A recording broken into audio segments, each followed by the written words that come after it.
Rummy గురించి ఆలోచిస్తున్నారా? ace23.com ఉంది కదా.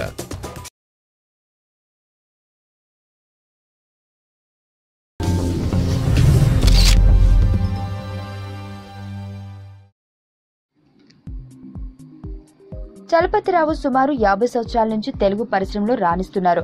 ఇటీవల జరిగిన రారండు వేడుక చూద్దాం ఆడియో వేడుకలో చలపతిరావు మహిళలపై చేసిన కామెంట్స్ సంచలనమయ్యాయి. చలపతిరావుపై పోలీసు కేసును కూడా నమోదు చేశారు. దాంతో చలపతిరావు మహిళా సంఘాలకు క్షమాపణలు కూడా చెప్పారు.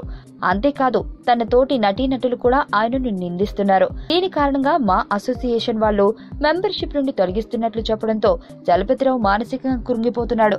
అయితే ఇదంతా ఒకెత్తైతే తన తండ్రి అనిన మాటలను రవిబాబు ఖండిస్తూ మా నాన్నకి మదపిచ్చి పట్టింది.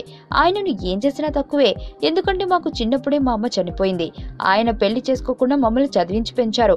ఆ క్రమంలో మా నాన్న తన సుఖాల గురించి ఆలోచించలేదు. విచిత్రం ఏంటంటే భార్య ఉండగానే వేరే పెళ్లి చేసుకున్న వారు కూడా మా నాన్నని విమర్శిస్తుంటే చాలా బాధగా ఉంది. సినీ పరిశ్రమలో చాలా మంది పెద్దలు మహిళల గురించి చాలా నీచంగా మాట్లాడినప్పుడు ఎవరు ఏమి చేయలేదు, ఎందుకంటే వాళ్ళు చాలా గొప్పవారు కాబట్టి. కానీ ఇప్పుడు మా నాన్న పొరపాటున నోరు జారినందుకు తన తప్పు తెలుసుకుని క్షమాపణలు కూడా కోరాడు. అయినా వదిలిపెట్టడం లేదు.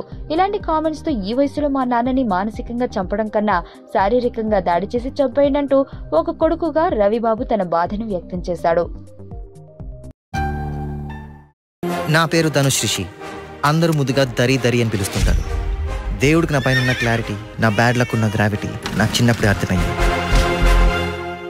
నా లైఫ్లో లక్ ఫ్యాక్టర్ రాంగ్గా ఉండొచ్చు, కానీ లవ్ ఫ్యాక్టర్ మాత్రం చాలా స్ట్రాంగ్గా ఉంది. ఒక మనిషి చేయి చూసి తన జాతకం మొత్తం చెప్పేయగలను.